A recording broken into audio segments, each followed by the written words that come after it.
Assalamualaikum warahmatullahi wabarakatuh. Selamat malam para pendengar Pro 1 RRI Palembang dimanapun Anda berada. Pada malam hari ini kita akan melanjutkan tadarusan Al-Quran kita. Pada malam hari ini tadarusan akan dimulai pada surah Al-Kahfi ayat 76. Kami ulangi, pada malam hari ini tadarusan akan dilakukan pada surah Al-Kahfi ayat 76. Sebelum kita mulai tadarusan kita pada malam hari ini, alangkah baiknya kita mengirimkan doa kepada guru-guru kita terlebih dahulu. Al-Fatihah ila hadratin Nabi Muhammad sallallahu alaihi wasallam. Summa ila ulama ila falim badi oke bi rasyid siddiq al aziz syukri mustafa ya haji amal wa dachi bil kawthati maghfirah wa rahmah wa afi wa fa'al syarul al-fatihah. A'udzubillahi minasyaitonir rajim. Bismillahirrahmanirrahim. Alhamdulillahi rabbil alamin arrahmanir rahim maliki yaumiddin iyyaka na'budu wa iyyaka nasta'in ihdinas siratal mustaqim siratal ladzina an'amta 'alaihim ghairil maghdubi 'alaihim waladdallin. Amin.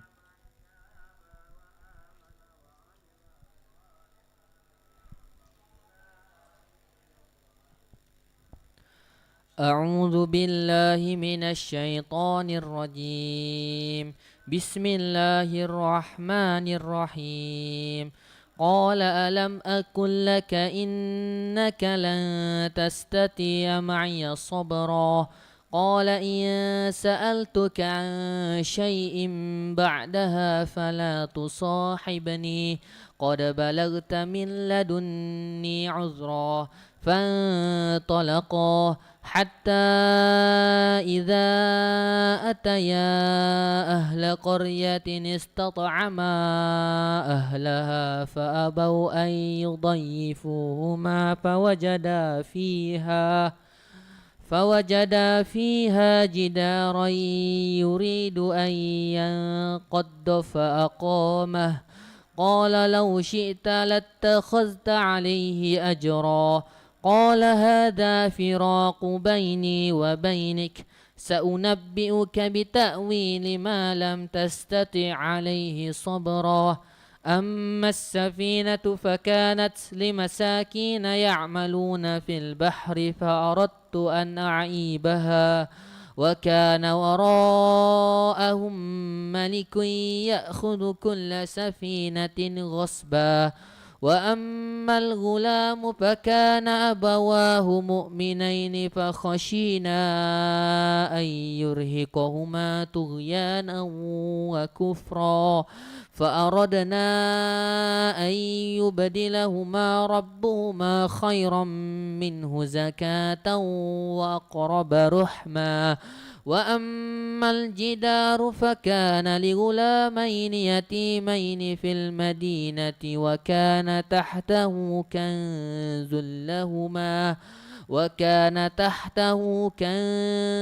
لهما وكان أبوهما صالحا فأراد ربك أن يبلغا أشدهما ويستخرجا كنزهما رحمة من ربك وما فعلته عن أمري ذلك تأويل ما لم تستع عليه صبرا ويسألونك عن ذي القرنين قل سأتلو عليكم منه ذكرا إنا مكنا له في الأرض وآتيناه من كل شيء سببا فأتبع سببا حتى إذا بلغ مغرب الشمس وجدها تغرب في عين حمئة ووجد عندها قوما قلنا يا ذا القرنين إما أن تؤذب وإما أن تتخذ فيهم حسنا قال أما من ظلم فسوف نعذبه ثم يرد إلى ربه فيعذبه عذابا نكرا وأما من آمن وعمل صالحا فله جزاء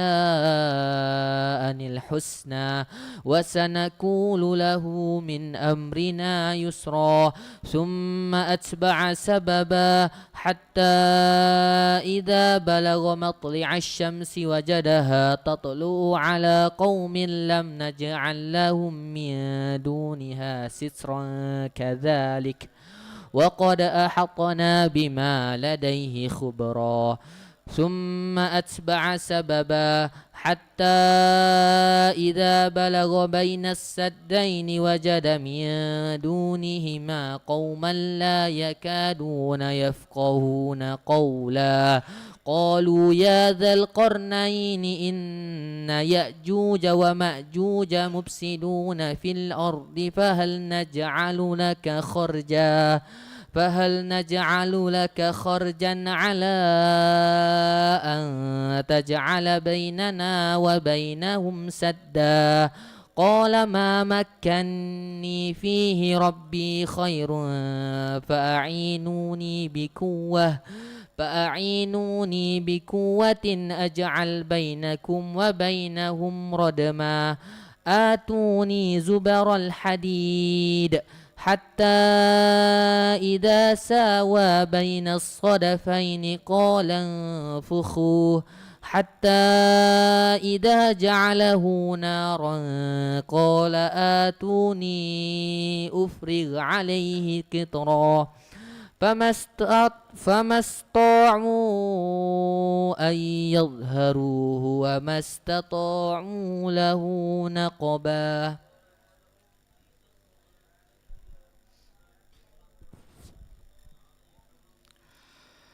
قال هذا رحمة من ربي فإذا جاء وعد ربي جعله دكا وكان وعد ربي حقا وتركنا بعضهم يومئذ يموج في بعض ونفخ في الصور فجمعناهم جمعا وعرضنا جهنم يومئذ للكافرين عرضا الذين كانت أعينهم في غطاء عن ذكري وكانوا لا يستطيعون سمعا أفحسب الذين كفروا أن يتخذوا عبادي من دوني أولياء إنا أعتدنا جهنم للكافرين نزلا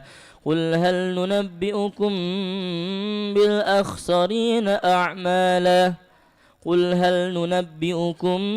بالأخسرين أعمالا الذين ضل سعيهم في الحياة الدنيا وهم يحسبون أنهم يحسنون صنعا أولئك الذين كفروا بآيات ربهم ولقائه فحبطت أعمالهم فلا نقيم لهم يوم القيامة وزنا ذلك جزاؤهم جهنم بما كفروا واتخذوا آياتي ورسلي هزوا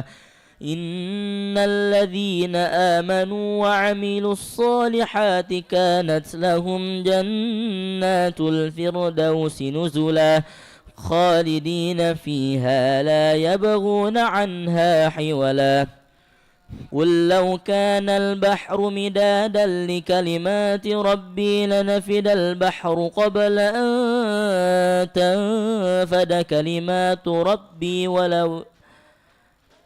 أن تنفد كلمات ربي ولو جئنا بمثله مددا قل إنما أنا بشر مثلكم يوحى إلي أنما إلهكم إله واحد فمن كان يرجو لقاء ربه فليعمل عملا صالحا ولا يشرك بعبادة ربه أحدا بسم الله الرحمن الرحيم كافها يا عين صاد ذكر رحمة ربك عبده زكريا إذ نادى ربه نداء خفيا قال رب إني وعن العظم مني واشتعل الرأس شيبا ولم أكن بدعائك رب شقيا وإني خفت الموالي من ورائي وكانت امرأتي عاقرا فهب لي من لدنك وليا يرثني ويرث من آل يعقوب واجعله ربي رضيا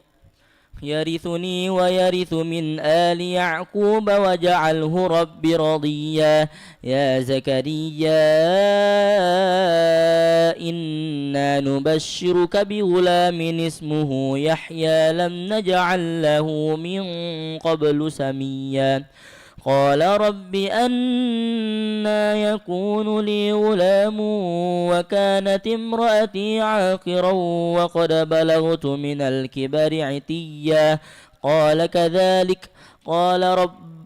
قال ربك هو علي هين وقد خلقتك من قبل ولم تك شيئا قال رب اجعل لي آية قال آيتك ألا تكلم الناس 3 ليال سويا فخرج على قومه من المحراب فأوحى إليهم أن سبحوا بكرة وعشيا يا يحيى خذ الكتاب بقوة وآتيناه الحكم صبيا وحنانا من لدنا وزكاة وكان تقيا وبرا بوالديه ولم يكن جبارا عصيا وسلام عليه يوم ولد ويوم يموت ويوم يبعث حيا واذكر في الكتاب مريم إذ انتبذت من أهلها مكانا شرقيا فاتخذت من دونهم حجابا فأرسلنا إليها روحنا فتمثل لها بشرا سويا قالت إني أعوذ بالرحمن منك إن كنت تقيا قال إنما أنا رسول ربك لا هب لك غلام زكيا قالت أنى يكون لي غلام ولم يمسسني بشر ولم أك بغيا قال كذلك قال ربك هو علي هين ولنجعله آية للناس ورحمة منا وكان أمرا مقضيا فعملته فانتبذت به مكانا قصيا فأجاءها المخاض إلى جذع النخلة قالت يا ليتني مت قبل هذا وكنت نسيا منسيا فنادى من تحتها ألا تهزني قد جعل ربك تحتك سريا هوزي إليك بإذن النخلة تسقط إليك رطبا جنيا فكلي واشربي وقري عينا فإما ترين من البشر أحدا فقولي إني نذرت للرحمن صوما فلن أكلم يوم إنسيا فأتت به قومها تحملوه قالوا يا مريم لقد جئت شيئا فريا يا أخت هارون ما كان أبوك امرأ سوء وما كانت أمك بغيا فأشرت إليه قالوا كيف نكلم من كان في المهد سبيا قال إني عبد الله آتاني الكتاب وجعلني نبيا وجعلني مباركا أينما كنت وأوصاني بالصلاة والزكاة ما دمت حيا وبرا بوالدتي ولم يجعلني جبارا شكيا وسلام علي يوم ولدت يوم أموت ويوم أبعث حيا ذلك عيسى بن مريم قول الحق الذي فيه يمترون ما كان لله قول الحق الذي فيه يمترون ما كان لله أن يتخذ من ولد سبحانه إذا قضى أمرا فإنما يقول له كن فيكون وإن الله ربي وربكم فاعبدوه هذا صراط مستقيم فاختلف الأحزاب من بينهم فويل الذين كفروا من مشهد يوم عظيم أسمع بهم وأبصر يوم يأتوننا لكن الظالمون اليوم في ضلال مبين.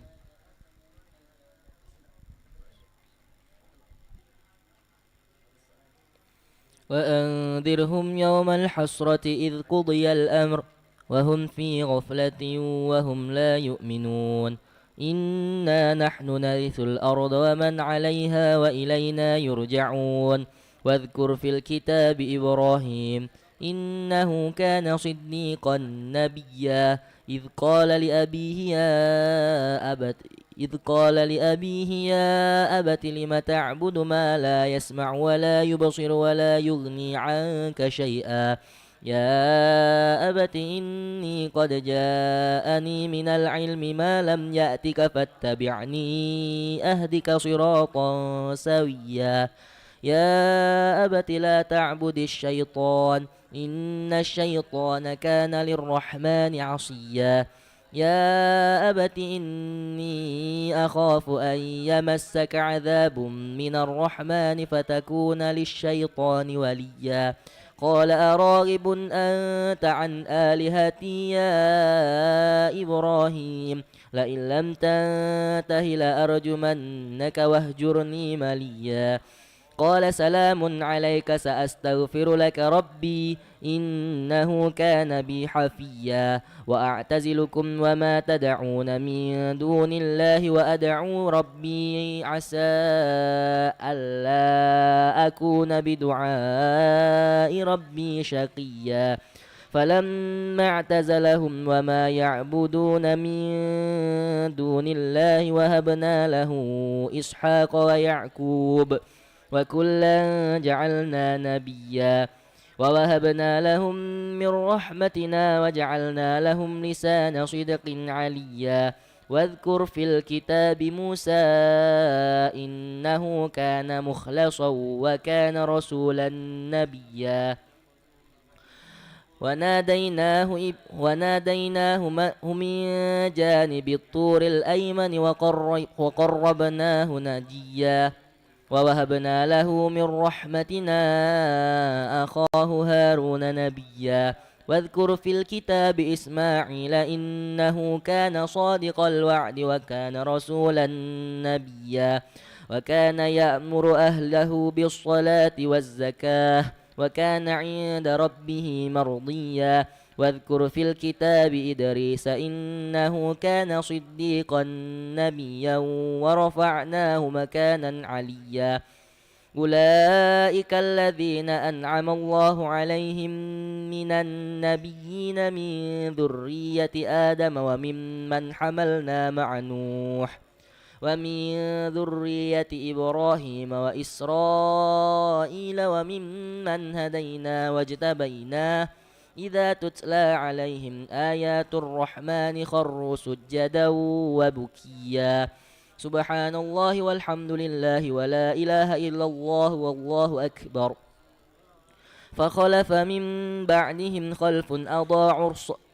فخلف من بعدهم خلف أضاعوا الصلاة واتبعوا الشهوات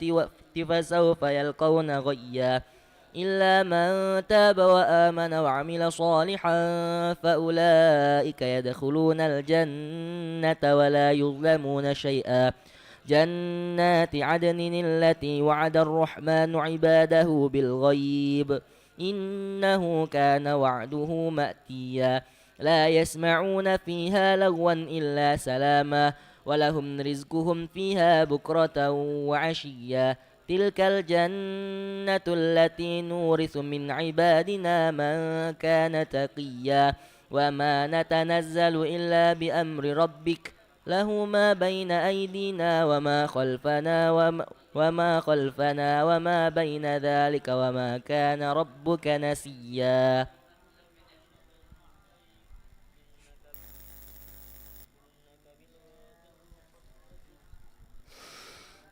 رب السماوات والأرض وما بينهما فاعبده واصطبر لعبادته هل تعلم له سميا ويقول الإنسان أإذا ما مت لسوف أخرج حيا أولا يذكر الإنسان أنا خلقناه من قبل ولم يكن شيئا فوربك لنحشرنهم والشياطين ثم لنحضرنهم حول جهنم جثيا ثم لننزعن من كل شيعة أيهم أشد على الرحمن عتيا ثم لنحن أعلم بالذين هم أولى بها صليا وإن منكم إلا واردها كان على ربك حتما مقضيا ثم ننجي الذين اتقوا ونذر الظالمين فيها جثيا وإذا تتلى عليهم آياتنا بينات قال الذين كفروا للذين آمنوا أي الفريقين خير مقاما وأحسن نديا وكم أهلكنا قبلهم من قرن هم أحسن أثاثا ورئيا قل من كان في الضلالة فليمدد له الرحمن مدا حتى إذا رأوا ما يوعدون إما العذاب وإما الساعة فسيعلمون من هو شر مكانا وأضعف جودا ويزيد الله الذين اهتدوا هدى والباقيات الصالحات خير عند ربك ثوابا وخير مردا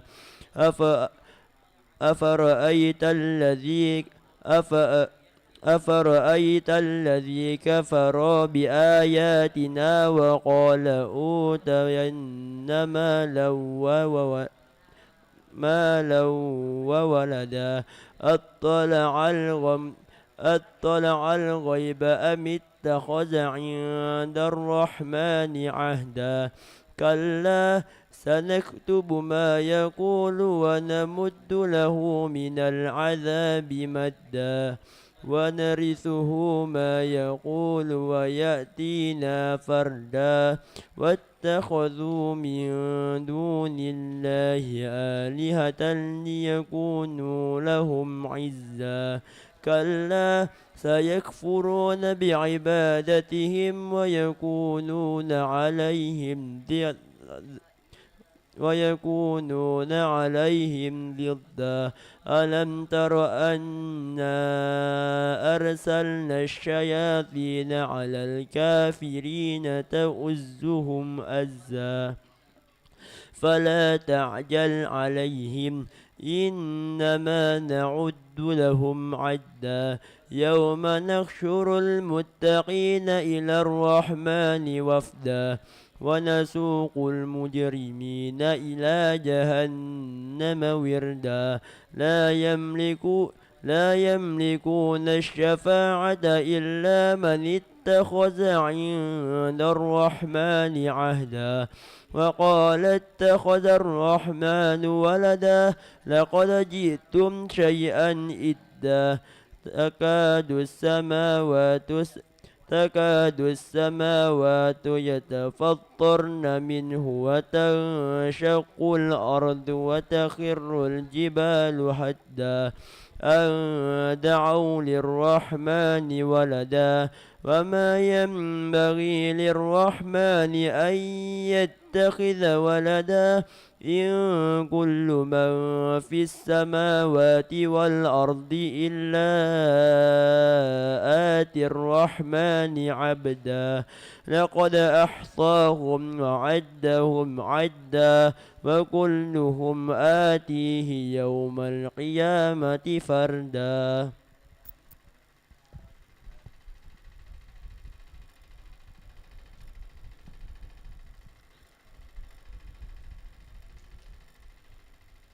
إن الذين آمنوا وعملوا الصالحات سيجعل لهم الرحمن ودا فإنما يسرناه بلسانك لتبشر به المتقين وتنذر به قوما لدا وكم أهلكنا قبلهم من قرن هل تحس منهم من أحد أو تسمع لهم ذكرا لله بسم الله الرحمن الرحيم طه ما أنزلنا عليك القرآن لتشقى إلا تذكرة لمن يخشى تنزيلا ممن خلق الأرض والسماوات الأولى الرحمن على الأرش استوى له ما في السماوات وما في الأرض وما بينهما وما تحت الشرى وإن تجهر بالقول فإنه يعلم سرا وأخفى الله لا إله إلا هو له الأسماء الحسنى وهل أتاك حديث موسى إذ رأى نارا فقال لأهلهم كثوا إني آتست نارا لعلي آتيكم منها بقبس أو أجد على النار هدى فلما أتاها نودي يا موسى إني أنا ربك فاخلقنا عليك إنك بالوادي المقدس طوى وأنا اخترتك فاستمع لما يوحى إنني أنا الله لا إله إلا أنا فاعبدني وأقم الصلاة لذكري إن الساعة آية أكاد أخفيها لتجزى كل نفس بما تسعى فلا يصدنك عنها من لا يؤمن بها واتبع هواه فتردى وما تلك بيمينك يا موسى قال هي عصي أتوكأ عليها وأحصو بها على غنمي ولي فيها مآرب أخرى قال ألقها يا موسى فألقاها فإذا هي حية تسعى قال خذها ولا تخاف سنعيدها سيرتها الأولى ودمم يدك إلى جناحك تخرج بيضاء من غير سوء آية أخرى لنريك من آياتنا الكبرى اذهب إلى فرعون إنه طغى قال رب اشرح لي صدري ويسر لي أمري واحلل عقدة من لساني يفقه قولي واجعل لي وزيرا من أهلي هارون أخذ به أذري واشركه في أمري كي نسبحك كثيرا ونذكرك كثيرا إنك كنت بنا بصيرا قال قد أوتيت سؤلك يا موسى ولقد مننا عليك مرة أخرى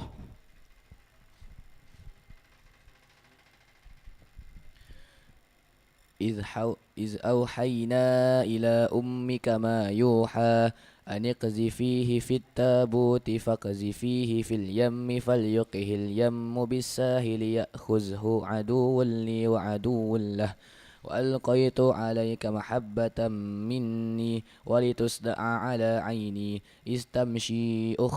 أختك فتقول هل أدلكم على من يكفله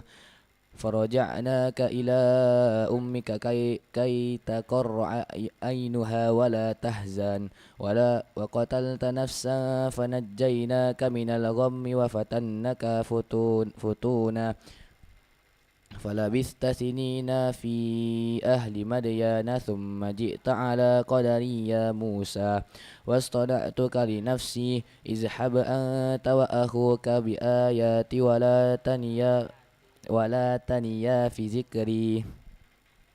اذهبا إلى فرعون إنه طغى فقولا له قولا لينا لعله يتذكر أو يخشى قال ربنا إننا نخاف أن يفرط علينا أو أن يطغى قال لا تخافا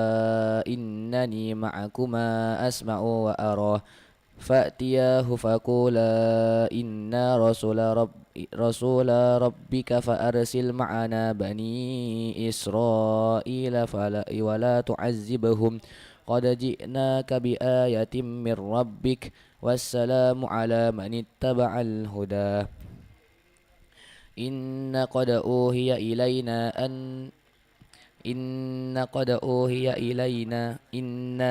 أوحي إلينا أن العذاب على من كذب وتولى قال فمن ربكما يا موسى قال ربنا الذي أعطى كل شيء خلقه ثم هدى قال فما بال القرون الأولى قال علمها عند ربي في كتاب لا يدل ربي ولا ينسى الذي جعل لكم الأرض مهدا وسلك لكم فيها سبلا وأنزل من السماء ماء فأخرجنا به أزواجا من نبات شتى كلوا وارعوا أنعامكم إن في ذلك لآية لأولي النهى من خلقناكم وفيها نعيدكم ومنها نخرجكم تارة أخرى ولقد أريناه آياتنا كلها فكذب وأبى قال أجئتنا لتخرجنا من أرضنا بسحرك يا موسى فلنأتينك بسحر مثله فاجعل بيننا وبينك موعدا لا نخلفه نحن ولا أنت مكانا سوى قال موعدكم يوم الزينة وأن يحشر الناس ضحى فتولى فرعون فجمع كيده ثم أتى قال لهم موسى ويلكم لتفتروا على الله كذبا فيسحتكم بعذاب وقد خاب من افترى فتنازعوا أمرهم بينهم وأسروا النجوى قالوا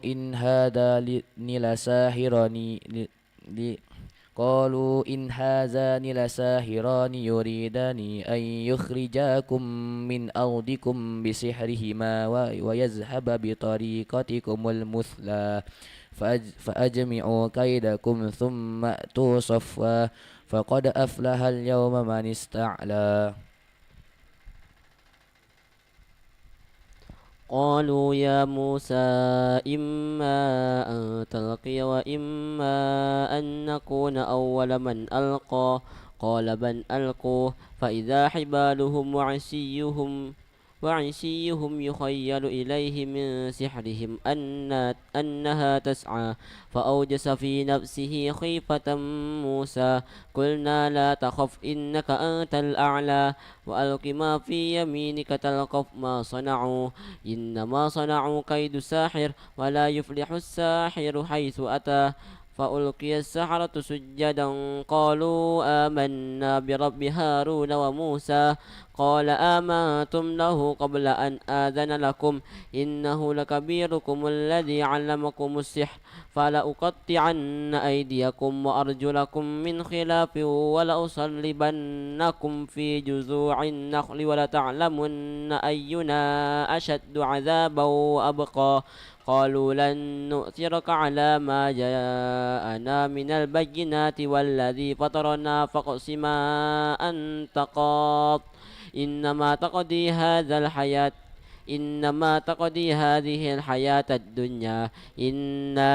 آمنا بربنا ليغفر لنا خطايانا وما أكرهتنا عليه من السحر والله خير وأبقى إنه من يأت ربه مجرما فإن له جهنم لا يموت فيها ولا يحيا ومن يأته مؤمنا قد عمل الصالحات فأولئك لهم الدرجات العلى جنات عدن تجري من تحتها الأنهار خالدين فيها وذلك جزاء من تزكى ولقد أوحينا إلى موسى أن أسر بعبادي فاضرب لهم طريقا في البحر يسبا لا تخاف دركا ولا تخشى فأتبعهم فرعون بجنوده فغشيهم من اليم ما غشيهم وأضل فرعون قومه وما هدى يا بني إسرائيل قد أنجيناكم من عدوكم وواعدناكم جانب الطور الأيمن ونزلنا عليكم المن والسلوى كلوا من طيبات ما رزقناكم ولا تطغوا فيه فيحل عليكم غضبي ومن يحلل عليه غضبي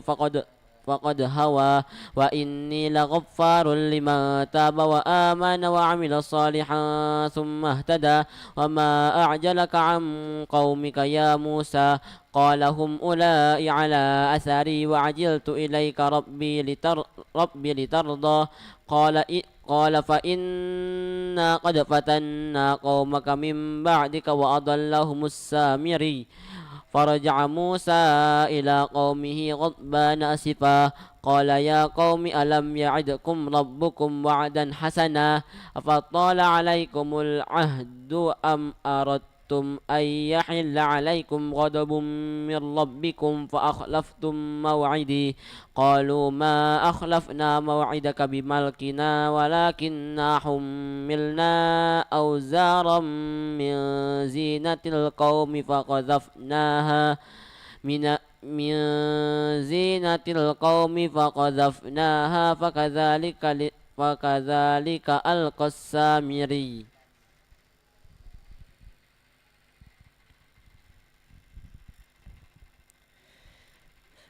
فأخرج لهم عجلا جسدا له خوار فقالوا هذا إلهكم وإله موسى فنسي أفلا يرون ألا يرجع إليهم قولا ولا يملك لهم ضرا ولا نفعا ولقد قال لهم هارون من قبل يا قوم إنما فتنتم به وإن ربكم الرحمن فاتبعوني وأطيعوا أمري قالوا لن نبرح عليه عاكفين حتى يرجع إلينا موسى قال يا هارون ما منعك إذ رأيتهم ضلوا ألا تتبعن أفعصيت أمري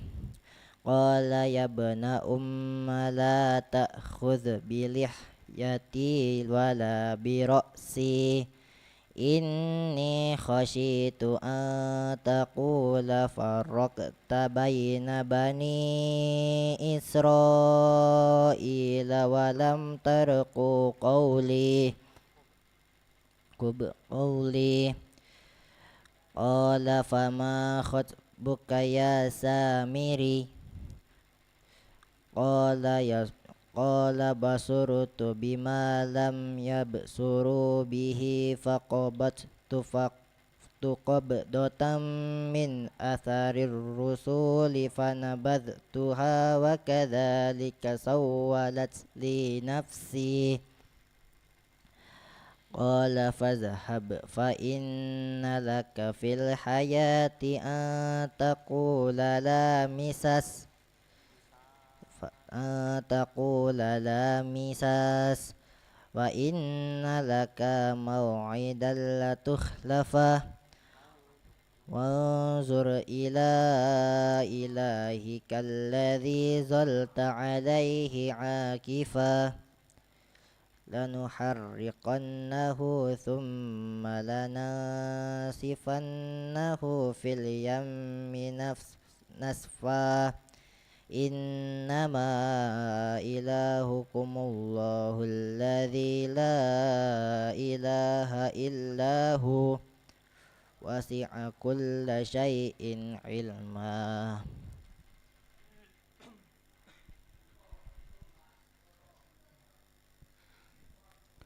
وكذلك نقص عليك من أنباء ما قد سبق وقد آتيناك من لدنا ذكرا من أعرض عنه فإنه يحمل يوم القيامة وزرا خالدين فيه وساء لهم يوم القيامة حملا يوم ينفخ في السور ونحشر المجرمين يومئذ زرقا يتخافتون بينهم إن لبثتم إلا عشرا نحن أعلم بما يقولون إذ يقول أمثلهم طريقة إن لبثتم إلا يوما ويسألونك عن الجبال فقل ينسفها ربي نسفا فيذروها قاعا صفصفا لا ترى فيها عوجا ولا أمتا يومئذ يتبعون الداعي لا عوج له وخشعت الأصوات للرحمن فلا تسمع إلا همسا يومئذ لا تنفع الشفاعة إلا من أذن له الرحمن ورضي له قولا يعلم ما بين أيديهم وما خلفهم ولا يحيطون به علما وعنت الوجوه للحي القيوم وقد خاب من حمل ظلما ومن يعمل من الصالحات وهو مؤمن فلا يخاف ظلما ولا هضما وكذلك أنزلناه قرآنا عربيا وصرفنا فيه من الوعيد لعلهم يتقون أو يحدث لهم ذكرا فتعالى الله الملك الحق ولا تعجل بالقرآن من قبل أن يقضى إليك وحيه وقل رب زدني علما ولقد عهدنا إلى آدم من قبل فنسي ولم نجد له عزما وإذ قلنا للملائكة اسجدوا لآدم فسجدوا إلا إبليس أبى فقلنا يا آدم إن هذا عدو لك ولزوجك فلا يخرجنكما من الجنة فتشقى إن لك ألا تجوع فيها ولا تعرى وأنك لا تظمأ فيها ولا تضحى فوسوس إليه الشيطان قال يا آدم هل أدلك على شجرة هل أدلك على شجرة الخلد وملك لا يبلى فأكلا منها فبدت لهما سوآتهما وطفقا يخسفان عليهما من ورق الجنة وعصى آدم ربه فغوى ثم اجتباه ربه فتاب عليه وهدى قال اهبطا منها جميعا بعدكم لبعد عدو فإما يأتينكم مني هدى فمن اتبع هداي فلا يضل ولا يشقى ومن أعرض عن ذكري فإن له معيشة ضنكا ونحشره يوم القيامة أعمى قال رب لم حشرتني أعمى وقد كنت بصيرا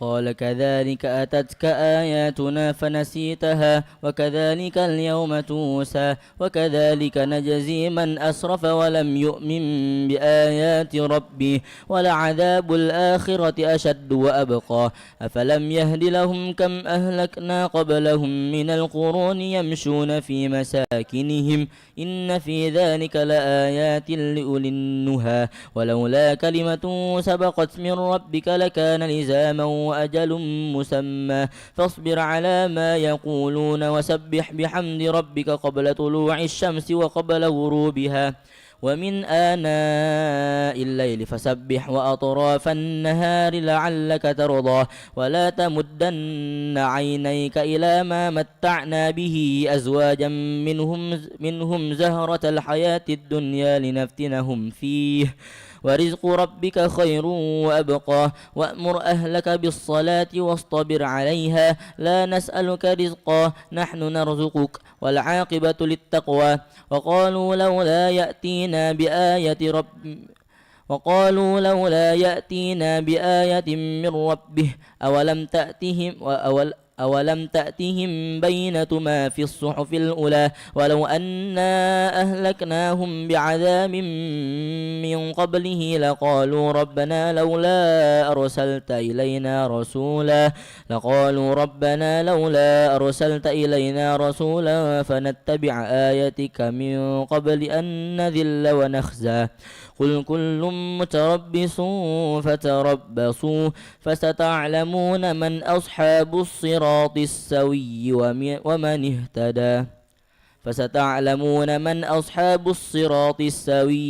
اهتدى صدق الله العظيم. اللهم ارحمنا بالقرآن واجعله لنا إماما ونورا وهدى ورحمة. اللهم ذكرنا منه ما نسينا وعلمنا منه ما جهلنا وارزقنا تلاوته آناء الليل وأطراف النهار واجعله لنا حجتين يا رب العالمين. الذين دعواهم فيها سبحانك اللهم وتحيتهم فيها سلام وآخر دعواهم أن الحمد لله رب العالمين.